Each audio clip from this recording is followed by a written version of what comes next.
بسم الله الرحمن الرحيم الحمد لله رب العالمين والصلاة والسلام على أشرف الأنبياء والمرسلين محمد رسول الله صلى الله عليه وعلى آله وصحبه وسلم تسليما كثيرا كثيرا. أما بعد, my brothers and sisters, we live today in a paradoxical world.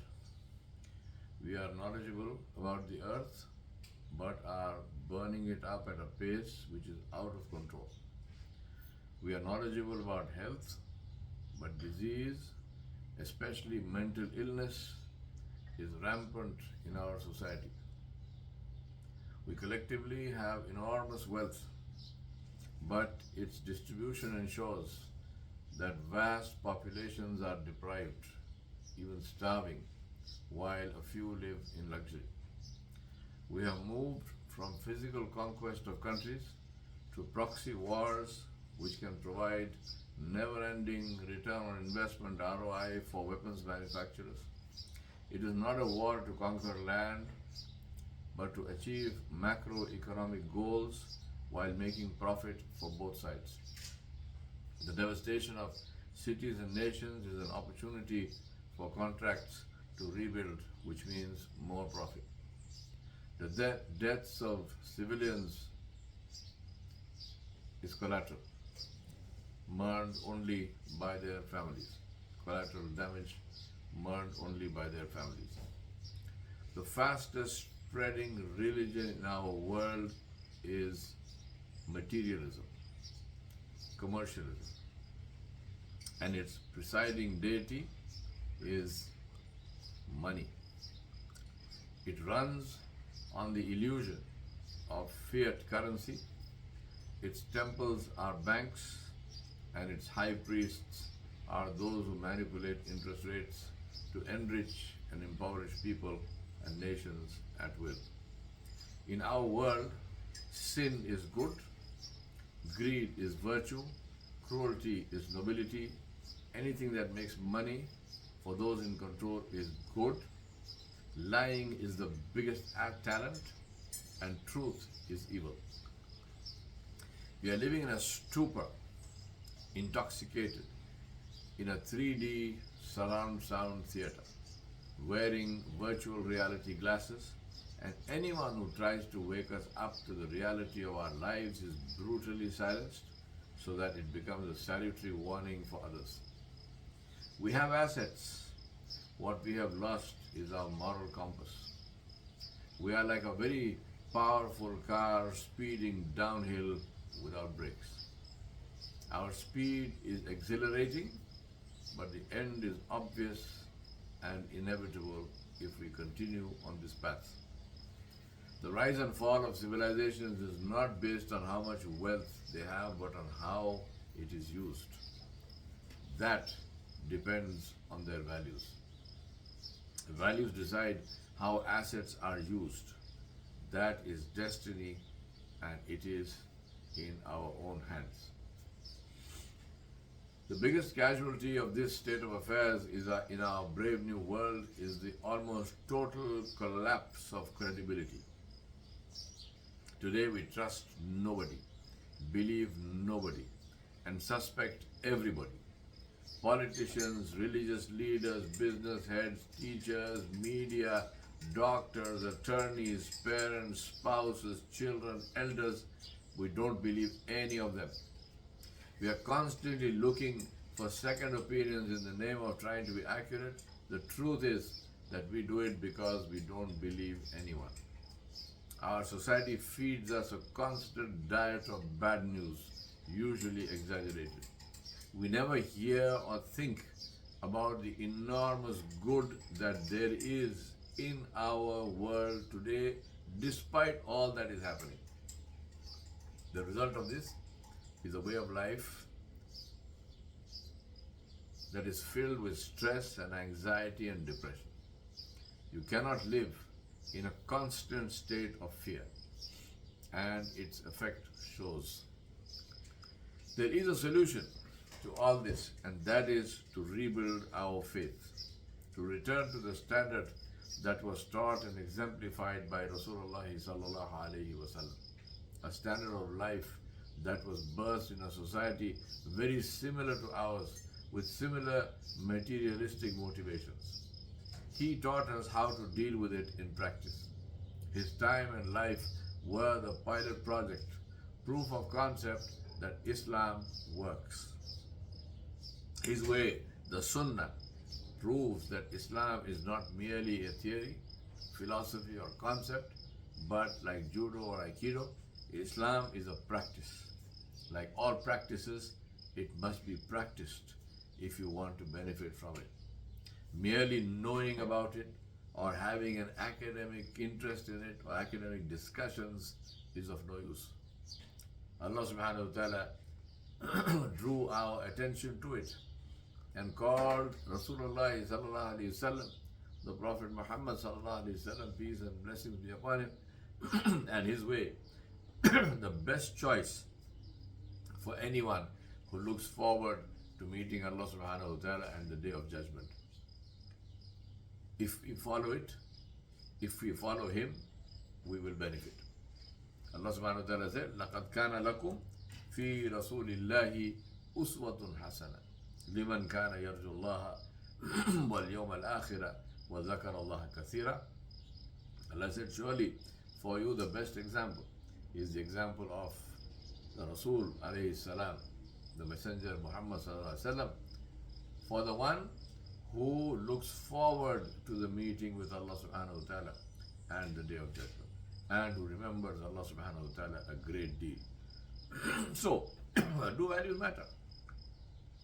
Think of values as a life jacket. The time you need to hold on to it and wear it openly is when you are in the flood. When you are on dry land, it doesn't matter. But when you are caught in a flood, in danger of drowning, that's when you need those values most. We need to hold on to our values, especially when things are difficult. Sometimes people ask, why should I do it when nobody else is doing it? I say, I should do it especially when nobody is doing it, because if I don't, there will be nobody else doing it. As they say, if not me, then who? Because in the end, it is not about them, it is about me. It is my life, and only I will answer for my actions. Allah subhanahu wa ta'ala told us very clearly, كُلُّ نَفْسٍ ذَائِقَةُ الْمَوْتِ وَإِنَّمَا تُوَفَّوْنَ وُجُورَكُمْ يَوْمَ الْقِيَامَةِ فَمَنْ زُحْزِحَ عَنِ النَّارِ وَأُدْخِلَ الْجَنَّةَ فَقَدْ فَازَ وَمَا الْحَيَاةُ الدُّنْيَا إِلَّا مَتَاعُ الْغُرُورِ.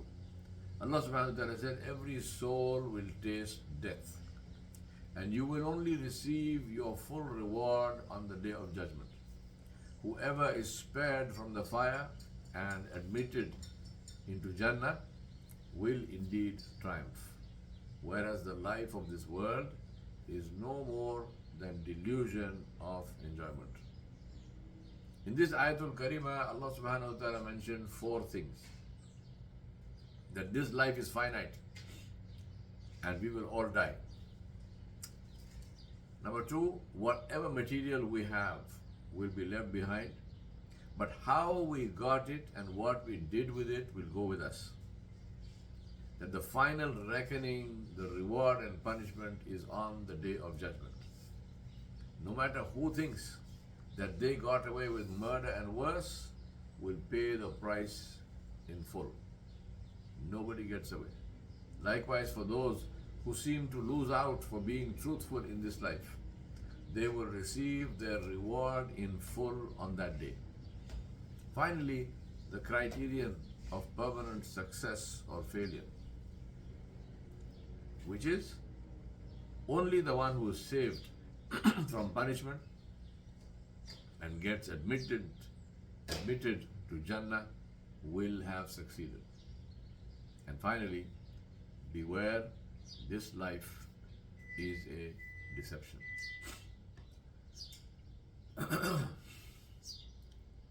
Following this means that we must do 2 things.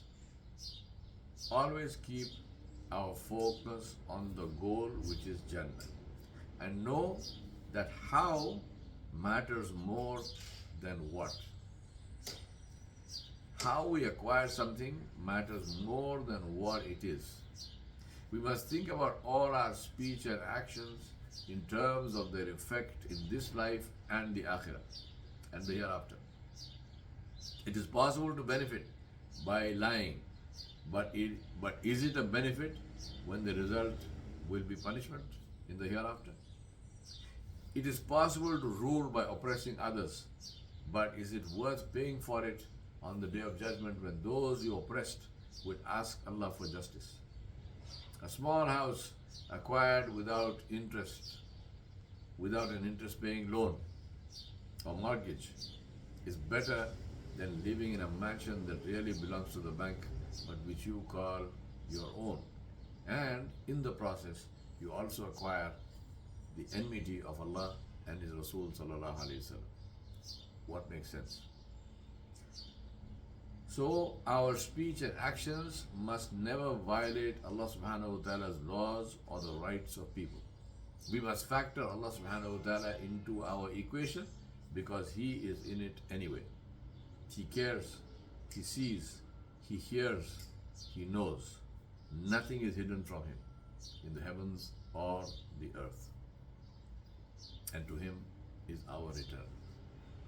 This helps us not to become distracted and discouraged when it looks like honesty, integrity, compassion, kindness, courage to speak the truth and so on are all not only not practical but painful and possibly attract punishment in our world today. And we see that those who do the opposite of all these become wealthy and powerful. This is a severe test because in a materialistic world, we have been conditioned to define success in terms of what and not how. We are told to measure human worth in dollars and not character. We are conditioned to look up to those who have the most toys and the most ostentatious lifestyles as role models and icons, driving us to incur Allah subhanahu wa ta'ala's anger in the process. Secondly, it helps us to remember that everything we have will be left behind when we leave this world. Nothing goes with us, even if it is put into our graves. It helps us to remember that nobody is free from trials. Nobody's life is free from trials. Everyone, without exception, will be tried, will be tested. It is impossible for anyone to live without stress and worry, especially in today's world. It is only the cause of stress and the nature of the difficulty that changes. For us Muslims who believe in the hereafter, that is the biggest worry, the greatest concern, the biggest fear, that there is a day of judgment. The awareness that it can come at any time. The deception of shaitan is that he tells us that the way to escape what you fear is to ignore it. Allah subhanahu wa ta'ala tells us the truth, which is that if you want to escape what you fear, prepare for it. Allah subhanahu wa ta'ala helps anyone who prepares and seeks His help. I know that we are taught to have life goals, but do we have a goal for our soul?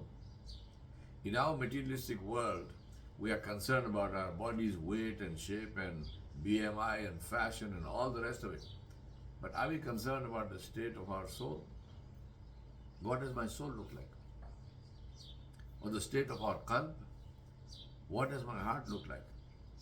Allah subhanahu wa ta'ala told us that the only thing which will matter when we meet Him is يَوْمَ لَا يَنْفَعُ مَالٌ وَلَا بَنُونَ إِلَّا مَنْ أَتَى اللَّهَ بِقَلْبٍ سَلِيمٍ. Allah subhanahu wa ta'ala said, the day when neither wealth nor children will be of any benefit to you. Only those who come before Allah with a pure heart, qalbun salim, will be saved. I ask myself, if I am satisfied with the state of my qalb, with the state of my soul, and if not, then what am I doing to at least try to have a pure heart? A pure heart that is free from shirk and hatred and greed and envy and jealousy and stinginess and cruelty and the host of illnesses of the heart that we are victims to? Or am I going to continue to be misled by my environment and its influences who try to convince me that all these evils are actually good and must become my life goals? The name of that cancer is materialism. To believe that the winner is the one who died with most toys. Our role models are the Ambia alayhimus salam, are the prophets and messengers of Allah subhanahu wa ta'ala, who Allah subhanahu wa ta'ala ordered us to obey. Allah subhanahu wa ta'ala said, وَمَا أَرْسَلْنَا مِن رَسُولٍ إِلَّا لِيُطَاعَ بِإِذْنِ اللَّهِ. Allah said, we have only sent the messengers. We have not sent the messengers except that they should be obeyed by the will of Allah. About Rasulullah sallallahu alaihi wasallam, Allah subhanahu wa ta'ala said, told us to obey him, and there are numerous ayat commanding us to obey the Rasul sallallahu alaihi wasallam without question. One of them is, وَمَا آتَاكُمُ الرَّسُولُ فَخُذُوهُ وَمَا نَهَاكُمْ عَنْهُ فَانْتَهُوا وَاتَّقُوا اللَّهَ إِنَّ اللَّهَ شَدِيدُ الْعِقَابِ. Allah said, whatever, it's a complete blanket statement. Whatever the Messenger sallallahu alaihi wasallam gives you, take it. And whatever he forbids you from, leave it. And fear Allah, surely Allah subhanahu wa ta'ala is severe in punishment. Allah subhanahu wa ta'ala commands us to obey Rasulullah sallallahu alaihi wasallam in everything, without exception. To do or stay away from whatever he tells us to do unquestioningly. Not because we follow blindly, but because we follow with the knowledge that he commands and commanded only what Allah subhanahu wa ta'ala commanded him, and so we obey him. And therefore when we obey him, we are really obeying Allah subhanahu wa ta'ala. Allah subhanahu wa ta'ala confirmed this, and he said, مَنْ يُطِيعِ الرَّسُولَ فَقَدْ أَطَاعَ اللَّهَ وَمَنْ تَوَلَّى فَمَا أَرْسَلْنَاكَ عَلَيْهِمْ حَفِيظًا. Allah said, whoever obeys the messenger has truly obeyed Allah. But whoever turns away, then know that we have not sent you, O Muhammad sallallahu alaihi wasallam, as a keeper over them. The Ambia were usually the only ones among their people who were on the values of truth and fidelity. They had no support. They stood out. They didn't blend in. They were not hypocritical or politically correct. They knew the consequences of their actions. They didn't do them because they were mistaken. They did them out of a deep-seated conviction that what is right and what is wrong is wrong. They didn't compromise the truth because they knew that truth is an absolute value. It doesn't come in grades. You can't be partially or slightly truthful, just as you can't be slightly pregnant. You either are or you're not. There are no gray areas about truth. The Ambia alayhimus salam knew this in the core of their beings, and they lived by that. And they paid the price, and they harvested the rewards in this life, and they will have the highest honor in the akhirah. We must weigh everything in the true scale of the akhirah and not get deceived by the glitter of this dunya. When someone sells something with permanent value to buy something with temporary value, you don't call that smart, you call that stupid. So what should we call our actions? If you gain the whole world but lose Allah, what have you gained? And if you lose the whole world and gain Allah, what have you lost? That is the equation. The beauty of Islam is you don't have to lose anything. Just follow Allah and you will have a beautiful life in this world and the next. Follow the Rasul, obey Allah, and you will have a beautiful life in this world and the next. I remind myself and you that it is always about me, it's always about you, it's always about the individual man and woman. All change begins with the individual. Nobody can force us to change, and nobody can stop us from changing if we decide to change. That is why we and we alone are solely responsible for ourselves. We are still in the month of Hajj.